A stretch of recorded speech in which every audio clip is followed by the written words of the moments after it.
IBomma Bappam TV ప్రస్తుతం రెండు తెలుగు రాష్ట్రాల్లోనూ ఎక్కువగా వినిపించినటువంటి పదం ఏదైనా ఉందా అంటే అది ఐబొమ్మ అనే చెప్పుకోవాలి. ఐబొమ్మ గురించి మనందరికీ తెలిసిందే. సినిమాలు చాలా వరకు పైరసీ చేసి ఐబొమ్మ అనేటువంటి ఒక వెబ్సైట్లో అప్లోడ్ చేస్తే వాటిని ఫ్రీ ఆఫ్ కాస్ట్లో ప్రతి ఒక్కరూ కూడా చూసేటువంటి ఒక ఆప్షన్ కూడా ఉంది. అయితే దీనికి సంబంధించి ఒకవైపు ప్రభుత్వం వైపు నుంచి మరోవైపు ఇటు సినీ పరిశ్రమ నుంచి పెద్ద ఎత్తున ఖండిస్తూ ఎలాగైనా సరే ఐబొమ్మ రవిని అరెస్ట్ చేయాలంటూ పెద్ద ఎత్తున డిమాండ్ కూడా వాళ్ళు చేశారు. అంటే ఈ ప్రధాన సూత్రధారి ఎవరైతే ఉన్నారో రవి, ఇతనికి సంబంధించి మొన్నటి వరకు ఈ అప్డేట్ కూడా తెలియదు. కాకపోతే ఇతను పోలీసులకు కూడా డైరెక్ట్గా సవాల్ విసిరినటువంటి ఒక పరిస్థితిని కూడా మనం గమనించవచ్చు. అయితే సినిమా వైపు నుంచి ఈ కోణం ఉంటే మరోవైపు సామాన్య ప్రేక్షకుడి నుంచి ఈరోజు సోషల్ మీడియాలో పెద్ద ఎత్తున రవికి అనుకూలంగా రవికి సపోర్ట్గా చాలామంది కామెంట్స్ కూడా చేస్తున్నారు. సినిమా ఈరోజు ఒక కాస్ట్లీయెస్ట్ ఎంటర్టైన్మెంట్గా మారిపోయింది. ఒక సినిమా టికెట్ ప్రైస్ 500 దగ్గర నుంచి 1000 రూపాయల వరకు పెడుతున్నారు. ఈ నేపథ్యంలో ఒక ఫ్యామిలీతోటి సినిమాకు వెళ్ళాలంటే అత్యంత మాకు భారంగా మారింది. అది కాకుండా సినిమాకు వెళ్ళిన తర్వాత అక్కడ పాప్కార్న్ కొనుక్కోవాలన్నా లేకపోతే ఇతర ఏదైనా తినుబండారాలు కొనాలన్నా కానీ ఖచ్చితంగా థియేటర్లో కొనేటువంటి ఒక రూల్స్ తీసుకొచ్చారు. కాబట్టి ఫ్యామిలీతో వెళ్తే మాకు 2 నుంచి 3000 రూపాయల వరకు ఖర్చు అవుతోంది. కాబట్టి ఈ నేపథ్యంలో సినిమాని మా సెల్ ఫోన్కి తీసుకొచ్చినటువంటి రవికి మేము సపోర్ట్ చేస్తున్నామంటూ సోషల్ మీడియాలో కూడా పెద్ద ఎత్తున రవికి సపోర్ట్గా కామెంట్స్ అయితే వస్తున్నాయి. అయితే సజ్జనార్ మాట్లాడుతూ హైదరాబాద్ సిపి ఆయన చాలా స్పష్టంగా ఒక విషయం చెప్పారు. రవి దాదాపుగా ఈరోజు 21,000 సినిమాలను పైరసీ చేశారంటే అతని దగ్గర 21,000 సినిమాల డేటా ఉందంట. దీన్ని బట్టి అర్థం చేసుకోవచ్చు అది ఎంత పెద్ద నెట్వర్క్ అనేది, ఎంత పెద్దగా ఒక క్రైమ్కి అతను పాల్పడ్డాడు అనేది. రెండో విషయం ఏంటంటే 50 లక్షల మందికి సంబంధించినటువంటి వ్యక్తిగత డేటా కూడా అతని దగ్గర ఉందంట. కాబట్టి రవికి సంబంధించి సజ్జనార్ విషయంలో కావచ్చు, పోలీసుల వర్షన్ కావచ్చు, అతను సమాజానికి సేవ చేయాలనో లేకపోతే సామాన్య ప్రేక్షకుడికి సినిమాను అందించాలనేటువంటి ఒక ఉద్దేశంతో ఎక్కడా కూడా ఈ మొత్తం వ్యవహారాన్ని నడపలేదు. అతను సొంతంగా డబ్బులు సంపాదించుకోలేనటువంటి ఒక నేపథ్యంలోనే మొత్తం వ్యవస్థని తయారు చేశాడు. ఇంత పెద్ద ఎత్తున పైరసీ కూడా చేస్తున్నాడంటూ సజ్జనార్ కూడా పేర్కొన్నారు. ఇటు పోలీసులు కూడా అదే చెప్తున్నారు పూర్తి స్థాయిలో. మరి ఒకవైపు ఐబొమ్మ రవికి సపోర్టుగా ఇంతమంది ఎందుకు వస్తున్నారు, మరోవైపు పోలీసులు కావచ్చు, ప్రభుత్వం కావచ్చు, సినిమా వాళ్ళు కావచ్చు, వీళ్ళంతా కూడా ఒక పెద్ద క్రైమ్గా చెప్తున్నారు. అసలు వాస్తవంగా ఏం జరుగుతోంది, అసలు ఇంత క్రైమ్ జరుగుతుంటే అది కూడా గవర్నమెంట్ వెబ్సైట్స్ని కూడా అతను హ్యాక్ చేస్తుంటే మరి ప్రభుత్వాలు ఇన్నేళ్ళు మొద్దు నిద్రలో ఉన్నాయా, ఇవి కూడా ప్రశ్నలే. ఇదే అంశానికి సంబంధించి మనతో పాటు డిబేట్లో పాల్గొనేందుకు సిద్ధంగా ఉన్నారు సుధాకర్ శర్మ గారు, మా చీఫ్ అడ్వైజర్, అదేవిధంగా రేవతి గౌడ్ గారు కూడా సిద్ధంగా ఉన్నారు. సీనియర్ ఏదైతే సెన్సార్ బోర్డుకు సంబంధించినటువంటి మెంబర్గా వారు వ్యవహరిస్తున్నారు. ఇద్దరితోటి కూడా మాట్లాడే ప్రయత్నం చేద్దాం. ముందుగా శర్మ గారితో మాట్లాడదాం. శర్మ గారు నమస్కారం అండి. నమస్కారం అండి. రేవతి గారు నమస్కారం అండి. శర్మ గారు ఎలా చూస్తారండి, అంటే చాలా పెద్ద ఎత్తున 21,000 సినిమాలు అతని దగ్గర డేటా ఉందంటే దాన్ని బట్టి అర్థం చేసుకోవచ్చు అతను ఎంత పెద్ద నెట్వర్క్ను క్రియేట్ చేశాడు, ఎంత పెద్ద ఎత్తున దీన్ని నిర్వహిస్తున్నాడు. అదే కాకుండా 50 లక్షల మందికి సంబంధించినటువంటి వ్యక్తిగత డేటా కూడా అతని దగ్గర ఉందంట. మరి అతను దుర్వినియోగం చేశాడా లేదా అనేది పక్కన పెడితే అతని దగ్గర డేటా అయితే ఖచ్చితంగా ఉంది. కాబట్టి సినిమా పరిశ్రమ ఎప్పటి నుంచో డిమాండ్ చేస్తుంది ఐబొమ్మకు సంబంధించినటువంటి ఆ వెబ్సైట్ని ఎలాగైనా కానీ ట్రేస్ చేయాలి, అతను ఎవరైతే నిర్వాహకుడు ఉన్నారో అతన్ని పట్టుకోవాలని ఎటకేలకు పట్టుకున్నారు. సో మీరు ఎలా చూస్తారు, మరోవైపు సామాన్య ప్రేక్షకుడి దగ్గర నుంచి ఆ రవికి సపోర్ట్ ఎలా చూస్తారు ఈ మొత్తం అంశాన్ని? ముఖ్యంగా విజయ్ గారు, ఈరోజు జరిగినటువంటి సంఘటన అనేది దేశవ్యాప్తంగా కూడా సంచలనాన్ని సృష్టించింది అనడంలో ఏమాత్రం ఆశ్చర్యం లేదు. ఎందువల్ల అంటే ఇప్పుడు బుక్ చేసినటువంటి సెక్షన్సే దానికి సాక్ష్యంగా మనం చెప్పుకోవచ్చు. ముఖ్యంగా మనకు ఉన్నటువంటి ఇండియాలో ఉన్నటువంటి యాక్ట్స్ చాలా పవర్ఫుల్గా ఉన్నాయి. ఇన్ఫర్మేషన్ టెక్నాలజీ యాక్ట్ 2000 ప్రకారం కూడా ఈ కాపీరైట్ ఇన్ఫ్రింజ్మెంట్ అనేటువంటిది చాలా పెద్ద నేరం, ఘోరం. అలాగే మనకు ఉన్నటువంటి సినిమాటోగ్రఫీ యాక్ట్ అనేటువంటిది 1952 నుంచి కూడా ఉంది. అలాగే ఆ తర్వాత వచ్చినటువంటి యాక్ట్స్ 1957లో కానివ్వండి, ఇప్పుడు ఉన్నటువంటి బిఎన్ఎస్ అంటే భారతీయ న్యాయ సంహితలో ఉన్నటువంటి పలు సెక్షన్స్ కూడా డేటా ఇన్ఫ్రింజ్మెంట్ అంటే either you are downloading it from some source illegally or you are hacking in to some source or you are streaming it otherwise. ఇది ఏదైనా ఒక కాపీరైటెడ్ కంటెంట్ని కనుక మనం ఈ విధంగా స్ట్రీమ్ చేయగలిగితే అది without permission and without royalty చాలా పెద్ద నేరంగా అది పరిగణింపబడుతుంది. ఎందువల్ల అంటే knowledge is precious and you cannot steal or you cannot do any kind of infringement of others knowledge అనేటువంటిది ఇక్కడ సెంట్రల్ ప్రిన్సిపల్గా మనం చూడవచ్చు. అయితే ముఖ్యంగా ఈ జరిగినటువంటి సంఘటన ఎప్పుడైతే మనం చూస్తున్నామో అక్కడ ఇరుపక్షాలు కూడా ఏ విధంగా వాదిస్తున్నాయంటే సోషల్ మీడియా అనేటువంటిది ఈరోజు చాలా ఒక ఉధృతమైనటువంటి వాతావరణాన్ని సృష్టిస్తోంది. క్రైమ్ జరిగిన తర్వాత కూడా ఆశ్చర్యకరంగా ఎవరైతే క్రైమ్ చేశారో పర్పట్రేటర్ ఆఫ్ ది క్రైమ్ అని మనం లాలో అంటాం. మరి వారి గురించి కూడా మనం చూసినట్టయితే చాలామంది సపోర్ట్ చేస్తున్నారు. ఒక సెక్షన్ ఆఫ్ ది పీపుల్ ఎప్పుడైతే సపోర్ట్ చేస్తారో న్యాచురల్గా మనకు లా ఏం చెప్తోందంటే ఆడి ఆల్టేరం పార్టెమ్ అని అంటోంది, which means here both the sides అని అర్థం. మనం ఎప్పుడు కూడా సోషల్ మీడియాలో సపోర్ట్ ఇంత జనరేట్ అవుతుందంటే దానికి మూల కారణాలు ఏంటి, అలాగే లా ప్రకారం మనం ఎటువంటి ఈ హ్యాకింగ్ని ఎలా కంటైన్ చేయాలి, ఇంకోటి మనం తీసుకునేటువంటి స్టెప్ వల్ల ఫ్యూచర్లో ఇటువంటి నాలెడ్జ్ థెఫ్ట్ అనేటువంటిది జరగకుండా ఎలా మనం అరికట్టాలి. అలాగే ముఖ్యంగా మనం చూసాం సెన్సిటివ్ పర్సనల్ ఇన్ఫర్మేషన్ అనేటువంటిది చాలా ముఖ్యమైనటువంటిది. మరి పర్సనల్ ఇన్ఫర్మేషన్ను ఆయన తీసుకోవడమే కాకుండా it has come to our understanding that he sold it to some hackers. అది నిజంగా చెప్పాలి అంటే చాలా పెద్ద తప్పిదం. మరి ఇవన్నిటి గురించి కూడా మన చర్చా కార్యక్రమంలో మనం పరిశీలన చేసేటువంటి ప్రయత్నం చేయాలి. ఎస్, రేవతి గారు నమస్కారం అండి. అంటే చాలా ప్రధానంగా మీరు సెన్సార్ బోర్డులో సభ్యురాలుగా వ్యవహరించారు కాబట్టి అటువైపు సినిమా వాళ్ళ కష్టాలు మీకు తెలుసుంటాయి, ఇక్కడ ఏం జరుగుతుందో కొంత మీకు అవగాహన డెఫినెట్గా ఉండే ఉంటుంది. మీరు ఎలా చూస్తారు వ్యక్తిగతంగా? ఎందుకంటే 21,000 సినిమాల డేటా అతని దగ్గర ఉందంటే దాన్ని బట్టి అర్థం చేసుకోవచ్చు రిలీజ్ అయ్యేటువంటి ప్రతి సినిమాను కూడా అతను పైరసీ చేస్తున్నాడు అనేది స్పష్టంగా అర్థమవుతోంది. సో ముందుగా సినిమా వాళ్ళ వైపు నుంచి చూస్తే అసలు వాళ్ళు ఏం చెప్పదలుచుకున్నారు, అసలు ఏంటి ఇంత పెద్ద క్రైమ్ జరుగుతుంటే మరి ఇన్ని రోజులు ఎందుకు పట్టించుకోకుండా ఉన్నారు, ఇంత లేట్గా ఎందుకు పట్టుకోవాల్సి వచ్చింది, అసలు ఏం జరిగింది? ఒక్కటండి, నేను ప్రేక్షకులకు ఒకటే విన్నపం చేస్తున్నా. సినిమా అనేది మీరు ఓన్లీ ఒక ప్రొడ్యూసర్, ఒక టాప్ హీరోను, డైరెక్టర్ను చూడడం కాదు, 24 క్రాఫ్ట్స్ కార్మికులను కూడా చూడాలి. ఫస్ట్ ప్రజలకు నేను అప్పీల్ చేసేది ఏంటంటే, ప్రజలు ఆ ఒక్క సినిమా మీద కొన్ని వేల కుటుంబాలు ఆధారపడి ఒక సినిమా నిర్మాణంలో పాలు పంచుకుంటాయి. కాబట్టి ప్రతి ఒక్కరు కూడా దానికి కట్టుబడి పనిచేస్తారు ఒక సినిమా కోసం. ఒక సినిమా బయటికి రావాలంటే కార్మికులు కూడా కష్టపడి, ఒక ప్రొడ్యూసర్ ఒక్కటే కాదు, డైరెక్టర్ ఒక్కటే కాదండి, హీరో ఒక్కరే కాదు, హీరోయిన్ ఒక్కరే కాదు, ఆర్టిస్టులు, జూనియర్ ఆర్టిస్టులు, తర్వాత ఈ కెమెరామ్యాన్స్, లైట్స్, అంతే డిఫరెంట్ ఆఫ్ పీపుల్ వర్క్ చేయాలి. వాళ్ళకు జీవన ఉపాధి సినిమా. ఆ జీవన ఉపాధి ఒక సినిమా కష్టపడి బయటికి వచ్చినప్పుడు మంచిగా ఆడితే అందరికీ కూడా వాళ్ళకు భోజనం వెళ్ళే అవకాశం ఉంటుంది అక్కడ ఆ యూనిట్ పనిచేసిన వాళ్ళందరికీ. ఈ పైరసీ వల్ల వాళ్ళ జీవితాలు తలకిందులు అవుతాయి. నేను దీన్ని ఎప్పుడు కూడా ఏకీభవించనండి. పైరసీ అనేది వెరీ రాంగ్. ఎస్ రేవతి గారు, నేను మీతో పూర్తిగా ఏకీభవిస్తాను. పైరసీ ఖచ్చితంగా తప్పే. అంటే చిన్న ఎగ్జాంపుల్ చెప్తాను శర్మ గారు. అంటే భారతదేశానికి ఇతర దేశాల్లో పైరసీకి సంబంధించి ఎలా జరుగుతుంది అనేది.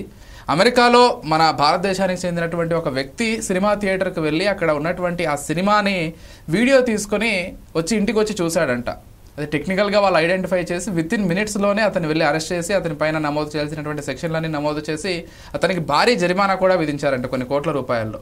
అంటే అక్కడ ఉన్నటువంటి సొసైటీ కావచ్చు, అక్కడ ఉన్నటువంటి వ్యవస్థలు కావచ్చు ఎంత ఖచ్చితంగా పనిచేస్తున్నాయో అర్థం చేసుకోవచ్చు. సో ఒక్క సినిమాని పొరపాటున అక్కడ రికార్డ్ చేసి ఇంట్లో చూసినందుకే వాళ్ళంత భారీ జరిమానా, అన్ని సెక్షన్లు విధించారు అక్కడ ఉన్నటువంటి దేశ చట్టాల ప్రకారం. కానీ భారతదేశంలో ఈరోజు చాలా కామన్ అయిపోయింది సినిమాని పైరసీలో చూడడం కావచ్చు, లేకపోతే ఆ సినిమాల్ని థియేటర్లో రికార్డ్ చేసి ఆ తర్వాత బయట చూడడం కావచ్చు, చాలా కామన్ అయిపోయింది. కానీ రేవతి గారు, మీరు మాట్లాడుతూ కార్మికుల గురించి మాట్లాడారు, నేను అప్రిషియేట్ చేస్తాను. ఎందుకంటే 24 క్రాఫ్ట్స్కి సంబంధించి కొన్ని వేల మంది ఈరోజు వాళ్ళే కాకుండా వాళ్ళ కుటుంబాలు కూడా సినిమా పైన ఆధారపడి ఉన్నాయి. ఇలాంటి పైరసీలు వస్తే ఖచ్చితంగా ప్రొడ్యూసరే కాదు వీళ్ళంతా కూడా నష్టపోవాల్సి ఉంటుంది.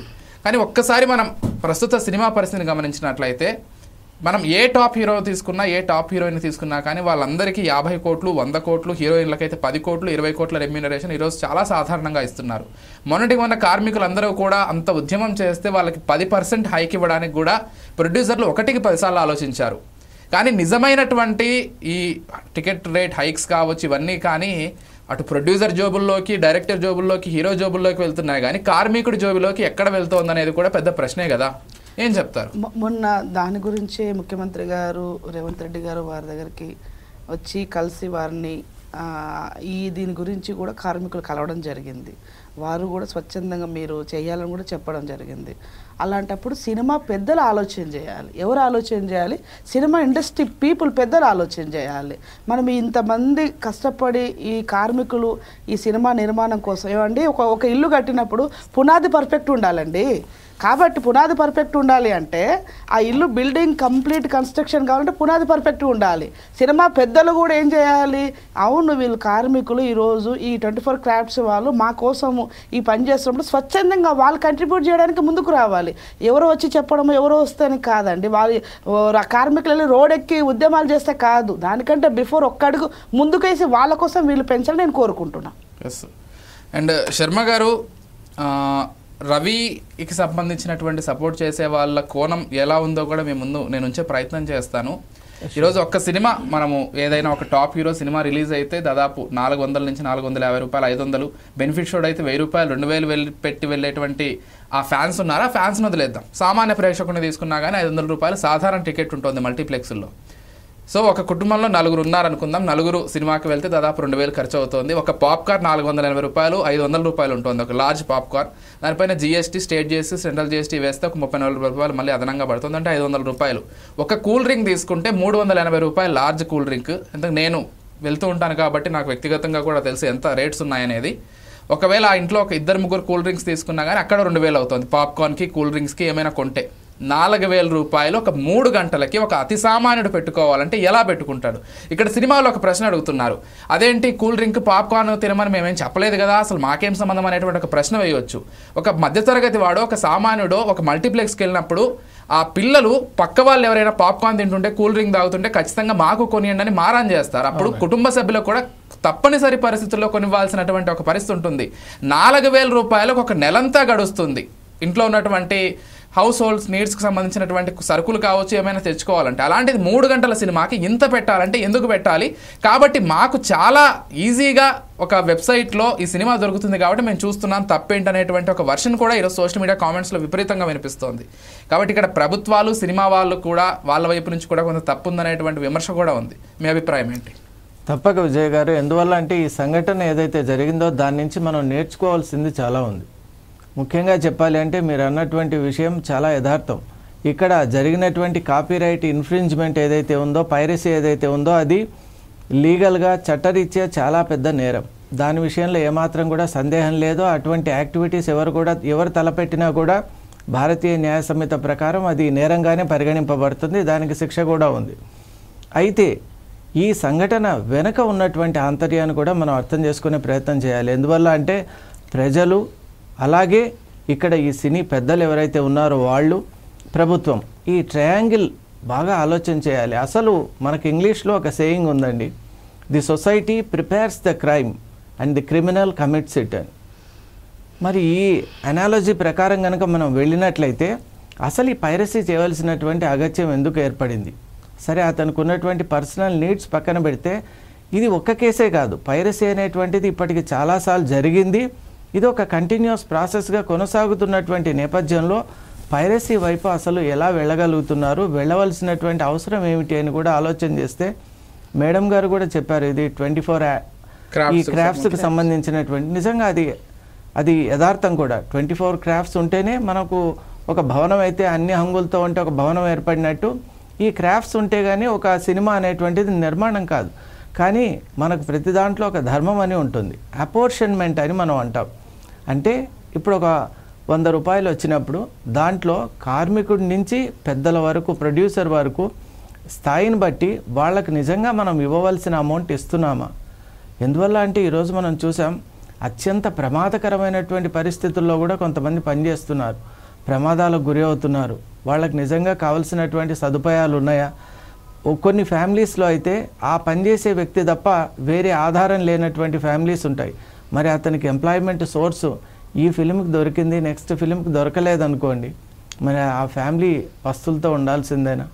అసలు ప్రపంచం అనేది, రియాలిటీ అనేది చాలా హృదయ విదారకంగా ఉంది. కాబట్టి సినీ పెద్దలు ముఖ్యంగా తమ ఇండస్ట్రీని నిలబెట్టేది కార్మికులే. నిజంగా చెప్పాలి అంటే రైతులు దేశాన్ని పోషిస్తున్నారు అన్నట్టు మనం ఇక్కడ ఇన్ని కార్యక్రమాలు చేస్తున్నా లంచ్ టైం అయ్యేసరికి సాఫ్ట్వేర్ కంపెనీ కావచ్చు, ఎనీ ఫ్యాక్టరీ కావచ్చు, ఇల్లు కావచ్చు, ప్రతి ఒక్కరూ అన్నం తినడానికి వెళ్తాం. అంటే మనందరికీ రైతన్న ఎలా ఆధారమో సినిమా నిర్మాణంలో కూడా అతి చిన్న స్థాయిలో ఉన్నటువంటి వాళ్ళ యొక్క కృషి, వాళ్ళ యొక్క కాంట్రిబ్యూషన్ లేకపోతే మీ మెగా సినిమాలు ఎలా బయటకు వస్తాయి? కాబట్టి మీరు సినిమా నిర్మించడంలో ఉన్నటువంటి ఆసక్తి, పాపులర్ చేసుకోవడంలో ఉన్నటువంటి ఆసక్తి, ప్రాఫిట్ జనరేషన్లో ఉన్నటువంటి ఆసక్తి, ప్రమోషన్లో ఉన్నటువంటి ఆసక్తి మీ ఓన్ ఫ్యామిలీగా మీరు భావించినట్లయితే వాళ్ళకి ఇంత అన్యాయం ఎలా జరుగుతుంది? మీరందరూ ఒక్కసారి ఆత్మవిమర్శ చేసుకోవాలి. ఎందుకంటే మీరందరూ పెద్దవాళ్ళు, తెలిసిన వాళ్ళు కాబట్టి ఈ అంశాన్ని మీరు ఎప్పుడైతే ఆలోచిస్తారో ఖచ్చితంగా మీ హృదయానికి ఆ విషయం తట్టుతుంది. అద్భుతమైన ఎప్పుడైతే హృదయంలో స్పందన కలుగుతుందో చక్కటి మనకు అక్కడ ప్రతిస్పందన వస్తుంది. ఈ సమస్యకు ఒక పరిష్కారం వస్తుంది. అలాగే ప్రభుత్వాలు కూడా మన విజయ్ గారు చెప్పినట్టు సగటు వ్యక్తి ఒక థియేటర్కి వెళ్ళి ఫ్యామిలీతో సినిమా చూసే విధానంలో పద్ధతులను అక్కడ ఏర్పాటు చేయాలి. ఎందువల్ల అంటే బయట ఫుడ్ అక్కడ రెస్ట్రిక్ట్ చేయటం, అలాగే ఇంటర్నల్గా ఉన్నటువంటి విషయాన్ని కూడా ఎస్కలేట్ చేయటం. చిన్నపిల్లల యొక్క మనస్తత్వం ప్రతి ఒక్కరిని అర్థం చేసుకోవాలి. ఎందువల్ల అంటే చైల్డ్ సైకాలజీ అనేటువంటిది మనకున్నటువంటి అవగాహన, మన లిమిటేషన్, అలాగే మనకున్నటువంటి ఆ రిస్ట్రైంట్ ఏదైతే ఉంటుందో వాళ్ళకు ఉండదండి. వాళ్ళు పసిపిల్లలు కాబట్టి పక్క పిల్లవాడు ఏం చేస్తున్నారో వీళ్ళు కూడా అలా చేయాలి అని అనుకుంటారు.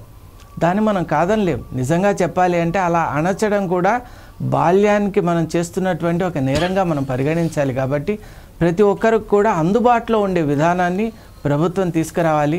థియేటర్ యాక్ట్స్ను ప్రవేశపెట్టాలి. థియేటర్ యాజమాన్యం కూడా వాళ్ళు నష్టపోకుండా వాళ్ళ యొక్క ప్రాఫిట్ అనేటువంటిది అమాస్ చేసేటువంటి విధానంలో కాకుండా కొంత ఇతరులతో కూడా షేర్ చేసుకోగలిగితే మనం ఎప్పుడైతే స్వచ్ఛందంగా వస్తామో ఖచ్చితంగా సొల్యూషన్ అనేటువంటిది ఉంటుంది అని నేను భావిస్తున్నాను. ఎస్.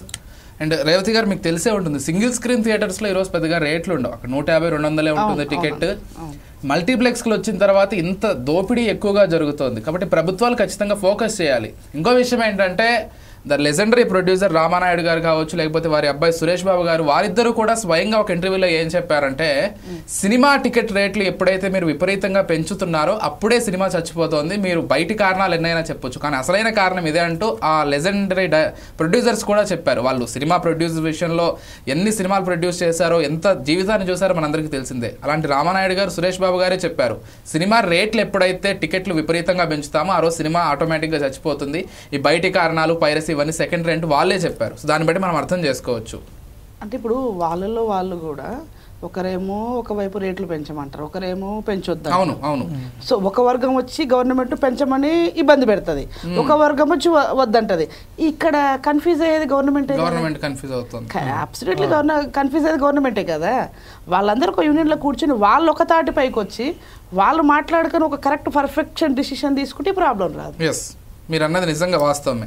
సినిమా ఇండస్ట్రీలో ఐక్యత ఉండాలి. ఫస్ట్ వాళ్ళకి ఐక్యత ఉంటే సమస్య రాదు. ఫస్ట్ బేసిక్గా ఒకటి. రెండోది ఒక్కొక్క డైరెక్టర్కి, ఒక్కొక్క ప్రొడ్యూసర్, ఒక్కొక్క హీరో, హీరోయిన్ విపరీతం వేల కోట్ల రెమ్యునరేషన్. అసలు ఆ రెమ్యునరేషన్ వింటేనే అసలు ఒక్కొక్కసారి కళ్ళు తిరుగుతాయి, కళ్ళు బయలు గమ్ముతాయి. అలాంటిది కాకుండా ఎంత తీసుకోవాలి, ఎంతవరకు అనేది ఒకసారి వాళ్ళు కూడా అన్ని విచక్షణతో పనిచేసుకుంటే మిగతాది పనిచేసే వాళ్ళకు ఎంతవరకు మనం కంట్రిబ్యూట్ చేయగలుగుతాము, ఎంత పర్సెంటేజ్. ఇప్పుడు ఒక 100 రూపాయలు వచ్చిందని ఎగ్జాంపుల్ చెప్తున్నా, ఒక 15 or 20% కార్మికులకు ఇవ్వడానికి. అలా స్వచ్ఛందంగా చేసుకుంటే సమస్య రాదు కదా. సమస్య రాదు. అండ్ ఇంకొకటి మీరు చెప్పినది పూర్తిగా ఏకీభవించవచ్చు. రెమ్యూనరేషన్లకు సంబంధించి ఈరోజు టైర్ 1 హీరోలు అందరికీ కూడా 50 కోట్లకు తక్కువ ఎవరూ తీసుకోవట్లేదు. 3 నెలలు, 6 నెలలు, లేకపోతే ఒక సంవత్సరం పాటు ఒక వ్యక్తి ఎంత శ్రమిస్తే మాత్రం 50 కోట్లు 100 కోట్లు ఇస్తున్నారనేది అర్థం కానటువంటి విషయం. అలా తీసుకోవడం వల్ల ఇలాంటి రవి వాళ్ళ లాంటి పుట్టుకొస్తున్నారు. డెఫినెట్లీ మీరు చెప్పింది ఖచ్చితంగా వాస్తవమే. అండ్ ఇంకో విషయం ఏంటంటే ఇప్పుడు పూర్తిగా రవిని సపోర్ట్ చేసేటువంటి ప్రయత్నం కూడా ఎక్కడా జరగట్లేదు. ఈ ఇమ్మంది రవి ఎవరైతే ఉన్నారో ఇతను సమాజానికి సినిమాని ఫ్రీగా చూపిద్దాం అనేటువంటి ఉద్దేశంతో ఎక్కడా కూడా వెబ్సైట్ ఓపెన్ చేయాలి. అలాంటి ఒపీనియన్ ఏం లేదు. తను ఓన్ గా సంపాదించుకోవాలి. ఎగ్జాక్ట్లీ చెప్తాను అబ్బాయి స్టోరీ కూడా. అబ్బాయి వాస్తవంగా అతని ఇంట్లో అతని భార్య, అతని అత్త విపరీతంగా ఎక్కువగా అతన్ని మాక్ చేసేవాళ్ళంట. నీ సంపాదన చేసిన కూడా ఒక్కటి. ఇప్పుడు తను చేసింది అయితే రాంగ్ అండి, ఇల్లీగల్. అదైతే illegal. Absolutely illegal. Absolutely illegal. Crime is crime. Crime తను చేసింది. తనైతే పబ్లిక్ కూడా యాక్సెప్ట్ చేయొద్దు. పబ్లిక్ కూడా ఒక వైపు ఆలోచన చేయాలి. అంతే కదా. ఇప్పుడు వారు అన్నట్లుగా ఉగ్రవాదికి కూడా వెనక ఒక స్టోరీ ఉంటది. అంత మాత్రాన క్రైమ్ చేసేసి నాకు వెనక స్టోరీ ఉందని చెప్పుకోవడం కరెక్ట్ కాదు కదా. ప్రతి ఒక్కరికి every criminal has their own story వాళ్ళ వైపు నుంచి. అవన్నీ దొంగ సాకులు. సో ఏదేమైనప్పటికీ మనం ఇబ్బంది రవి స్టోరీని చూస్తే మాత్రం ఇలా భారీ ఇబ్బంది పెట్టడం వల్ల నేను ఇటువైపు వెళ్ళానని చెప్తున్నాడు. దాంతోపాటుగా అతను నెదర్లాండ్స్లో సెటిల్ అయిపోయి అక్కడ సిటిజన్షిప్ కూడా తీసుకున్నాడు. ఇప్పుడు మళ్ళీ హైదరాబాద్కి వచ్చి విశాఖలో ఉన్న ఆస్తులు నమ్ముకొని పూర్తిగా ఇక్కడి నుంచి వెళ్ళిపోదాం అనేటువంటి ప్లాన్లోనే అతను వచ్చాడు. కాకపోతే అతని భార్య ఇన్ఫర్మేషన్ ఇచ్చిందనేటువంటి ఒక చర్చ కూడా జరుగుతుంది. ఎంతవరకు వాస్తవం తెలియదు కానీ పోలీసులు అయితే ఎట్టకేలకు పట్టుకున్నారు. మరొక విషయం ఏంటంటే చాలామంది ఈరోజు సోషల్ మీడియాలో విపరీతంగా సపోర్ట్ చేసే వాళ్ళందరూ ఆలోచించాల్సింది ఏంటంటే ఈ రవి అనే వ్యక్తి మీకు సినిమాని ఫ్రీగా చూపిద్దామనేటువంటి ఉద్దేశంతో ఎక్కడా కూడా వెబ్సైట్ని క్రియేట్ చేయలేదు. అతను క్రియేట్ చేసుకుంది అతను డబ్బులు సంపాదించుకోవడానికి. అతను క్రియేట్ చేసినటువంటి వెబ్సైట్ ద్వారా కొన్ని కోట్ల రూపాయలు ఇప్పటికే సంపాదించాడు. మీ డేటా అంటే ఈ రోజు ఎవరైతే ఈ సినిమాలు చూస్తున్నారో ఆ డేటా కూడా క్వశ్చన్ అడుగుతాను. పబ్లిక్ ఒక క్వశ్చన్ అడుగుతాను. డెఫినెట్లీ పబ్లిక్ అడిగే క్వశ్చన్ ఏంటంటే ఏదో తను ఫ్రీగా సినిమా చూపిస్తున్నాడు మీరు చూసారనుకో, అదే సినిమా ముసుగులో మీ పర్సనల్ మీ బ్యాంకు అకౌంట్స్ తను ట్రాక్ చేసేసి తను మీ అమౌంట్ కూడా తను ఏమన్నా తీసేసుకుంటే మీరే కదా నష్టపోయేది. 50 లక్షల మంది వ్యక్తిగత డేటా కూడా ఉంది ఇక్కడ. ఇంకోటి ఏంటంటే మనకు ఇటీవల కాలంలో ఒక విషయం బాగా హైలైట్ అయింది, అందరికీ తెలిసే ఉంటుంది. బెట్టింగ్ యాప్స్ అనేవి విపరీతంగా ప్రమోట్ చేస్తున్నారని. ఈ ఐబొమ్మ ద్వారా బెట్టింగ్ యాప్స్ను అతను కూడా చాలా వరకు ప్రమోట్ చేశాడని స్వయంగా సిపి చెప్పారు. ఆ బెట్టింగ్ యాప్స్ ద్వారా కూడా అతను 20 కోట్ల రూపాయలు సంపాదించాడంట. వేరే అతనికి సమాజ సేవ చేయాలనో లేకపోతే మీకు ఫ్రీగా సినిమా అందించాలనేటువంటి ఉద్దేశం ఎక్కడా లేదు. సమాజ సేవ లేదు, ఏమి లేదు. పబ్లిక్ ను పాపం అమాయకులను ఒకవైపు ఈ బెట్టింగ్ యాప్ల్లో ఎంతమంది చనిపోయారండి పాపం, అబ్బాయిలు యూత్ ఎంతో మంది వాళ్ళు సూసైడ్ చేసుకుని చనిపోయారు. కానీ ఈ మొత్తం జరగడం వల్ల సినిమా వాళ్ళ తప్పులు కూడా బయటపడుతున్నాయి. ఈరోజు సినిమా వాళ్ళని సపోర్ట్ చేసే వాళ్ళు కూడా తక్కువ అవుతున్నారంటే వాళ్ళ వైపు ఖచ్చితంగా తప్పు ఉంటుంది. సినిమా టికెట్ల రేట్ల విషయంలో లేకపోతే థియేటర్లకు వెళ్ళినప్పుడు పాప్కార్న్స్ లేకపోతే తినుబండారాల విషయంలో కొంత తగ్గించుకోవాల్సినటువంటి అవసరం ఉంది. మీరు వ్యక్తిగతంగా హీరోలకు 100 కోట్ల రెమ్యూనరేషన్ ఇచ్చేసి మా సినిమా పైన భారం పడింది అంటే మీ భారాన్ని తీర్చడానికైతే ప్రేక్షకుడు లేడు. అదొకటి గుర్తుపెట్టుకోవాలి సినిమా వాళ్ళు చాలా ఖచ్చితంగా. ఎందుకంటే మీ హీరోలకి మీ హీరోయిన్లకి 100 కోట్లు ఇచ్చేసుకొని ఆ భారం మొత్తం ప్రేక్షకుడే తీర్చాలి. అండ్ మరొక విషయం కూడా చెప్తాను. ఒక హిందీ డబ్బుడు సినిమాకి సంబంధించి ఇటీవల ఒక ప్రొడ్యూసర్ కామెంట్ చేశాడు, నాకు బాగా గుర్తుంది. ప్రేక్షకుల బాధ్యత అంట, హిందీలో వచ్చే కలెక్షన్ల కంటే తెలుగులో కలెక్షన్లు ఎక్కువ రావాలి, అది మీ బాధ్యత అంట. ఇక సొసైటీలో మాకు మా ప్రేక్షకులు లేకపోతే సమాజానికి ఏ బాధ్యతలు లేవు, మీ బాధ్యతలు తీర్చడమే పని. సో ఆ కామన్ సెన్స్ లేకుండా మాట్లాడుతున్నారు ప్రొడ్యూసర్స్. అదే అండి వీళ్ళకి ఏమంటే పేద ప్రజలు, అమాయకులు, మధ్యతరగతి వాళ్ళు ఎంటర్టైన్మెంట్కు సినిమాలు చూస్తారు. ఎక్కువ చూసేది మధ్యతరగతి వాళ్ళు. మీరు చూడండి, మీరు తీయండి, మధ్యతరగతి వాళ్ళు చూస్తూ ఉంటారు కాబట్టి ఆ భారం అంతా వీళ్ళ మీద పడతా ఉంటారు. అవును. అండ్ శర్మ గారు, ఇక్కడ మరొక ప్రధానమైనటువంటి ప్రశ్న ఏంటంటే చిరంజీవి గారు ఇటీవల, నేను వారికి వ్యక్తిగతంగా చాలా అభిమానిస్తాను, చాలా సమాజ సేవా కార్యక్రమాలు చేస్తారు, ఐ అప్రిషియేట్. చిరంజీవి గారి ఫోటో మార్ఫ్ చేసి ఏదో ఒక అశ్లీలమైనటువంటి వెబ్సైట్లో అప్లోడ్ చేశారంట. సజ్జనార్ గారు వెంటనే రియాక్ట్ అయ్యారు, అతన్ని పట్టుకున్నారు.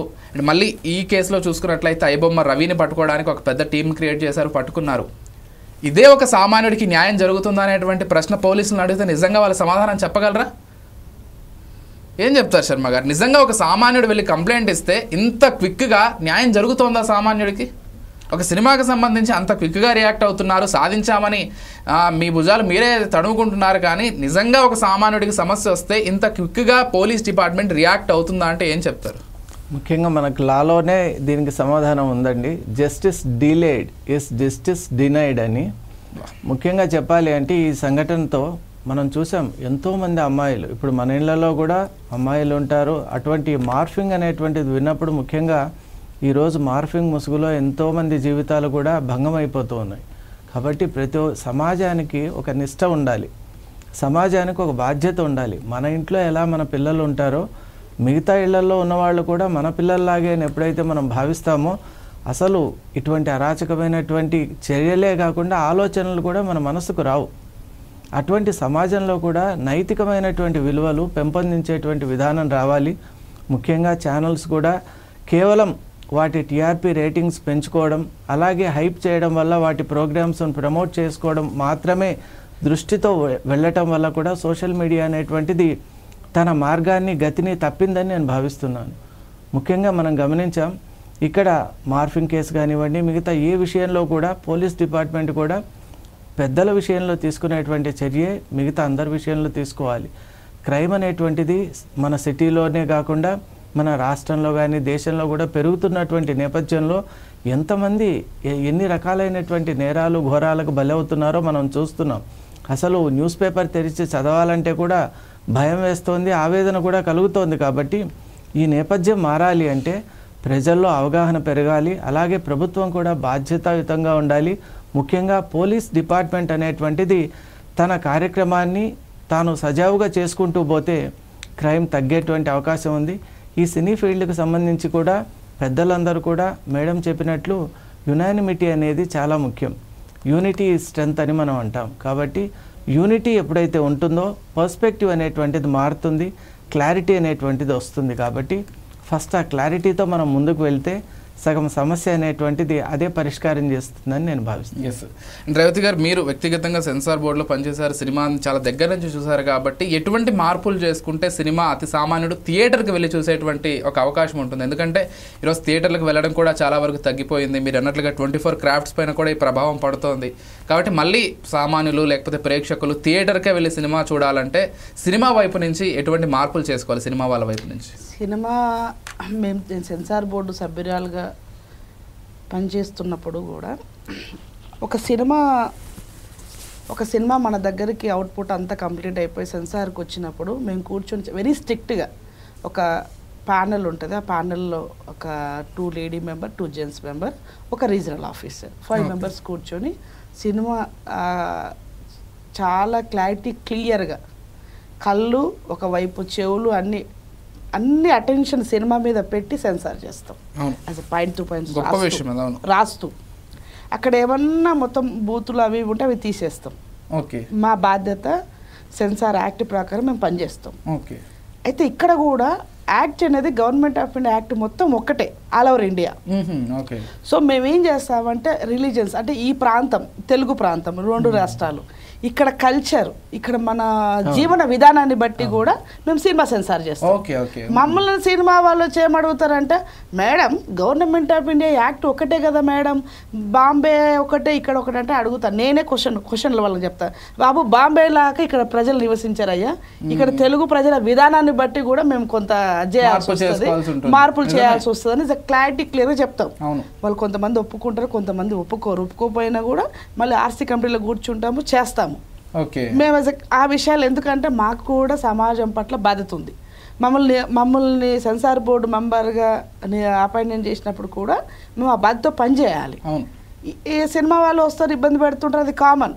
ఇక మేము చెప్పే దాంట్లో మేము చెప్తా ఉంటాము. కొందరు వింటారు, కొందరు వినరు, కొందరు రకరకాలుగా చేస్తూ ఉంటారు విన్యాసాలు కూడా. అక్కడ కొంతమంది మరీ దారుణంగా నెట్టెడ్గా అసలు ఆ రోల్స్ అవి ఇవి ఒకసారి మాకే కంపరంగా ఉంటుంది. సినిమాలు సెన్సార్ చేసేటప్పుడు ఇరిటేషన్ ఉంటుంది వాస్తవంగా. ఇక సరే తప్పదు, మన బాధ్యత అంటూ పనిచేస్తూ ఉంటాం. అక్కడ ఉన్న 4 మెంబర్లు, ఆ రీజనల్ ఆఫీసర్. మా ఉద్దేశం ఏంటంటే సమాజానికి ఈ సినిమా ద్వారా మంచి మెసేజ్ వెళ్ళాలి. సమాజంలో కూడా సినిమాను చూసి కొంతమంది ప్రేరేపణ పొందుతారు. అవును, ఇది సినిమా. సో కాబట్టి సినిమా అనేది సమాజానికి మంచి చేయడానికి తోడ్పడాలన్నది మా యొక్క కంటెంట్. అంటే వ్యక్తిగతంగా క్వశ్చన్ అండి, మీరు ఇంత బాధ్యతగా వ్యవహరిస్తున్నారు కదా, మరి ప్రొడ్యూసర్లు లేకపోతే హీరోలు కూడా అంతే బాధ్యతగా సినిమాలు తీస్తున్నారు ఈ రోజుల్లో? మీరు వ్యక్తిగతంగా అది అయితే వాళ్ళు అది తీస్తున్నారని చెప్పడం కష్టమే. ఎందుకు అంటే అక్కడ ఓన్లీ ఒక డబ్బుని చూపిస్తున్నారు. నేను ఓపెన్గా చెప్పేస్తున్నది ఓన్లీ డబ్బే చూపిస్తూ ఉన్నారు. అది డబ్బును మనము సినిమా బిజినెస్ చేసుకోవడం తప్పు లేదు, కానీ ఈ పరిధులు ఉంటాయి. ఒక పరిధి ఉంటుంది, ఒక లైన్ అనేది ఉంటుంది. ఏది ఎంతవరకు చేయాలి, ఏది ఎంతవరకు చేయకూడదు, అది క్రాస్ చేయకూడదు కదా, క్రాస్ చేయకూడదు అని. ఇప్పుడు బాంబేలో ఉంటారండి, బాంబేలో తిరిగినట్లు ఇక్కడ హైదరాబాద్లో కుదురుతుందా? ఎగ్జాంపుల్ చెప్తున్నా. ఆయా ప్రాంతాలను బట్టి మారుతుంటుంది కదా. మరి అది వీళ్ళు ఆలోచన చేయాలి. ఇంకోటి వీళ్ళు ఏదో అలాగా తీస్తే అలాగే అయితే ఇక్కడ ప్రజలు చూస్తారు అనుకోవడం వీళ్ళ అపోహ. వాస్తవంగా అపోహకి వెళ్ళి సినిమాలు కూడా బయటికి రావాలి. అవునవును, సమాజానికి మంచి చేసే విధంగా ఉండాలి. ఒక అంత పెద్ద మీడియం మీ ద్వారా వెళ్తోంది, ఇంతమంది ప్రభావితం అవుతారని తెలిసినప్పుడు సమాజానికి మంచి చేసే విధంగా ఉండాలి, కానీ జస్ట్ బిజినెస్ వరకు చూసుకోకూడదు కదా. అదే మీ ఒపీనియన్? నాకు వాళ్ళు ఎంతసేపు ఉన్న బిజినెస్, కొంతమంది చాలా మంచి సినిమాలు తీసే వాళ్ళు, ప్రొడ్యూసర్లు, డైరెక్టర్లు ఉన్నారు, వాళ్ళని మేము చాలా అప్రిషియేట్ చేస్తాము. నిజంగా చాలా మంది ఉన్నారు. కొంత సినిమాలు పిల్లలకు సంబంధించిన అవేర్నెస్, కొన్ని మంచి సినిమాలు, సూపర్ మెసేజ్ ఇచ్చే సినిమాలు కూడా ఉన్నాయి, లేవని కాదు. కానీ కొంత శాతము ఎక్కువగా ఆ శాతం కనిపిస్తూ ఉంది, ఈ శాతం తక్కువ ఉంది, ఆ శాతం ఎక్కువగా ఉంది. అండ్ ఫైనల్గా శర్మ గారు మీరేం చెప్తారని, అంటే ఇంత పైరసీ ఉంటుంది, అండ్ మరొక కోణం కూడా ఇట్లా గవర్నమెంట్ వెబ్సైట్స్ని కూడా రవి హ్యాక్ చేస్తున్నారంటే మరి ఇక్కడ గవర్నమెంట్ ఫెయిల్యూర్గానే చూడాల్సి ఉంటుంది కదా. ఇంత ప్రజాస్వామిక దేశంలో ఇంత పటిష్టమైన భద్రత ఉంటుంది మా వ్యవస్థలను చెప్పుకునేటువంటి భారత ప్రభుత్వ వ్యవస్థల్లో ఒక సామాన్యమైన వ్యక్తి హ్యాక్ చేయగలుగుతున్నాడంటే ఏ విధంగా అర్థం చేసుకోవాల్సి ఉంటుంది? ముఖ్యంగా ప్రభుత్వాలు కూడా వాటి యొక్క విధానాల్ని, అలాగే ఇప్పుడు ఏదైతే రీఇంజనీరింగ్ కార్యక్రమాలు చేపడుతుందో ప్రభుత్వం, వాటిని కూడా పటిష్టపరచాలి. ఎందువల్ల అంటే మీరు అన్నట్టు హ్యాకింగ్ అనేటువంటిది చాలా సర్వసాధారణంగా చేయగలుగుతున్నారంటే అక్కడ లోపాలు, సాంకేతికమైనటువంటి లోపాలు ఉన్నట్టే. ముఖ్యంగా ఈ సందర్భంగా ఈ కేసుకు సంబంధించి ఒక ఆసక్తికరమైనటువంటి అంశాన్ని మీకు చెప్పాలనుకుంటున్నాను విజయ్ గారు. అసలు there is a parallel probe by the government of India. Enforcement department అనేటువంటిది, డైరెక్టరేట్ ఏం చేస్తుందంటే ఈడీ, ఈ విషయాన్ని గమనించిన తర్వాత prevention of money laundering act కింద దీన్ని స్టడీ చేస్తోంది. ఎందువల్ల అంటే అసలు ఈ కేసులో మనం చూసాం, ది ఫారినర్స్ యాక్ట్ అనేటువంటిది కూడా యాక్ట్ కింద కూడా ఆయన్ని బుక్ చేశారు. ఎందువల్ల అంటే ఈజ్ హ్యావింగ్ మల్టిపుల్ సిటిజన్షిప్స్ కదా, అందువల్ల ఫారినర్స్ యాక్ట్ కూడా ఇన్వోక్ చేయడం జరిగింది. ముఖ్యంగా మనీ లాండరింగ్ ఏ విధంగా జరిగింది కాబట్టి పిఎంఎల్ఏ అంటాం లాలో, అది కూడా అక్కడ ఇన్వోక్ చేయడం నిజంగా ఇది చాలా మంచి పరిణామం. ఎందువల్ల అంటే మనీ లాండరింగ్ అనేటువంటిది ఏ విధంగా జరిగినా కూడా దేశానికి అది ప్రమాదకరమే, అప్రతిష్ట కూడా. కాబట్టి ఈ భారత ప్రభుత్వం తీసుకున్నటువంటి ఈ విధానాన్ని, అలాగే ఈ చర్యను నిజంగా ఫోర్సైట్స్ టీవీ ఆహ్వానిస్తోంది. అలాగే ప్రజలందరూ కూడా సంయమనం చాలా ముఖ్యం. ఎందువల్ల అంటే ఏదో ఒకటి మనకి ఈజీగా వస్తుందనేటువంటి ముసుగులో ఎప్పుడు కూడా మనం కష్టపడినప్పుడే మనకు ఒక ప్రతిఫలం అనేటువంటిది వస్తుంది. అంతేకాని ఈజీ మనీ కానివ్వండి, ఈజీ అవుట్పుట్ కానివ్వండి, ఈజీ ప్రోడక్ట్ కానివ్వండి వస్తుందంటే దాని వెనక ఏదో ఒకటి ఉంది, దాన్ని మనం గుర్తించేటువంటి ప్రయత్నం చేయాలి. ఎందువల్ల అంటే ఇప్పుడు ఈ కేసులో కూడా సెన్సిటివ్ పర్సనల్ ఇన్ఫర్మేషన్ అనేది వెళ్ళిపోయింది. మేడం గారు కూడా చెప్పారు. ఎందువల్ల అంటే మీకు సినిమా ఇస్తున్నారు అనేటువంటిదే మీరు చూస్తున్నారు, కానీ వెనక మీ ఇన్ఫర్మేషన్ వెళ్ళిపోయింది. మరి దానివల్ల మీకు రేపు పొద్దున ఎన్ని రకాల ప్రమాదాలు రావచ్చో మీరు అర్థం చేసుకోలేరు. కాబట్టి ప్రజలందరూ కూడా అప్రమత్తమై ఉండాలి. ఏదైనా లీగల్గా ఉన్నటువంటి ఫ్రేమ్వర్క్లోనే మన కార్యకలాపాలు జరుపుకోవాలి అని మేము విజ్ఞప్తి చేస్తాం. థ్యాంక్ యూ శర్మ గారు, అండ్ థ్యాంక్ యూ రేవతి గారు, థ్యాంక్ యూ సో మచ్ అండి డిబేట్లో పార్టిసిపేట్ చేసి మీ అభిప్రాయాలు చెప్పినందుకు. ఖచ్చితంగా ఈ రవి చేసినటువంటి ఐబొమ్మ నిర్వాహకుడు చేసినటువంటిది అయితే తప్పే. ఎందుకంటే క్రైమ్ ఈజ్ క్రైమ్, అది దాని వెనక మనకు అనేక కారణాలు ఉండొచ్చు. నాకు సొసైటీలో నేను దెబ్బతిన్నా, డబ్బులు సంపాదించాలని ఇదంతా చేస్తున్నాను అనేటువంటి కారణాలు అతనికి ఉండొచ్చు. కానీ ఇంత పెద్ద సినీ ఇండస్ట్రీకి సంబంధించి ఇంత నష్టాన్ని చేకూర్చారు. 21,000 సినిమాల డేటా అతని దగ్గర ఉందంటే మనం అర్థం చేసుకోవచ్చు అతను ఎంత పెద్ద క్రైమ్కి కమిట్ అయ్యాడో అనేది. ఇక మరొక వైపు, నాణానికి మరోవైపు మనం చూసుకున్నట్లయితే ఈరోజు రవి కావచ్చు, రేపు ఇంకొకరు తయారవుతారు, ఇంకో వెబ్సైట్ తయారు చేస్తారు. అసలు సామాన్య ప్రేక్షకుడిని సెల్ ఫోన్లో సినిమా చూడకుండా థియేటర్ వరకు ఎలా రప్పించగలగాలనే ఒక కాన్సెప్ట్లో ఖచ్చితంగా సినిమా వాళ్ళు వెళ్ళాలి. దానికి ప్రధానంగా చేయాల్సింది సినిమా టికెట్ ధరలను అందుబాటులో ఉంచడం కావచ్చు, అక్కడికి వెళ్ళిన తర్వాత ఎక్కువ ఖర్చు లేకుండా తినుబండారాలు కావచ్చు, లేకపోతే పాప్కార్న్, కూల్ డ్రింక్స్ ఇవన్నీ కూడా ఒక లిమిటెడ్ ప్రైస్లో పెట్టుకుంటే ప్రేక్షకుడు కూడా, ఏ ప్రేక్షకుడైనా కానీ థియేట్రికల్ ఎక్స్పీరియన్స్ వదిలేసి ఫోన్లో సినిమా చూడాలనేటువంటి కోరిక ఏ ప్రేక్షకుడికి కూడా ఉండదు. ఎవరైనా థియేటర్కి వెళ్ళాలి, ఆ బిగ్ స్క్రీన్లో సినిమా చూడాలని అనుకుంటారు. కానీ సినిమా వాళ్ళ వైపు నుంచి అందుబాటులో ఉంచగలిగితే ప్రతి ఒక్కరూ కూడా థియేటర్కి వెళ్తారు. మీకు కూడా దాని ద్వారా లాభాలు ఎక్కువగా వస్తాయి. ఈ రేట్లు పెంచే లాభాల కంటే మీకు ప్రేక్షకులు ఎక్కువ మంది వస్తే ఎక్కువ లాభాలు వస్తాయి. కాబట్టి ఆ దిశగా దృష్టి పెట్టాలి. ఎప్పుడైతే సినిమా అతి సామాన్యుడికి కూడా థియేటర్లో అందుబాటులోకి వస్తుందో ఎవరూ కూడా ఈ పక్కదారులకు వెళ్ళి పైరసీ చూద్దామనేటువంటి ఒపీనియన్లో ఎవరు ఉండరు. ఒకవేళ మీరు ఇదే విధంగా రేట్లు పెంచుకుంటూ వెళ్తే ఇంకో వెబ్సైట్ వెతుక్కుంటారు, లేదు ఇంకా ఎలాగైనా చూద్దాం అనేటువంటి ఇదిలోనే సామాన్య ప్రేక్షకుడు ఉంటారు. కాబట్టి అసలు కోర్లో ఎలాంటి చేంజెస్ చేయాలనేటువంటి అంశంలో సినిమా వాళ్ళు దృష్టి పెట్టాలి. అండ్ ఈ రవి లాంటి వాళ్ళు కూడా వాళ్ళ వ్యక్తిగత అవసరాల కోసం వ్యక్తిగతంగా డబ్బులు సంపాదించుకోవాలనేటువంటి ఒక కోరికతోటే ఇటువంటి వెబ్సైట్స్ క్రియేట్ చేసి ప్రేక్షకుల ముందుకు వదిలేరు. కానీ సామాన్య ప్రేక్షకుడికి నేను ఫ్రీగా సినిమా అందించాలనేటువంటి కోరికతో ఎవరు కూడా చేయట్లేదు. మరోవర్ బెట్టింగ్ యాప్ల ద్వారానే 20 కోట్లు సంపాదించాడు రవి అంటే ఎంతమందిని మోసం చేశాడు, ఎంతమంది దోపిడీకి గురయ్యారో అనేది కూడా అర్థం చేసుకోవచ్చు. కానీ ఇప్పటికైనా ఇటు ప్రేక్షకులు కావచ్చు, అటు సినిమా వాళ్ళు కావచ్చు, ఇద్దరు కూడా ఆలోచించి సమాజానికి మంచి జరిగే దిశగానే అడుగులు వేయాలని కోరుకుందాం. ఇది వాళ్ళ special discussion. Keep watching 4 Sides TV.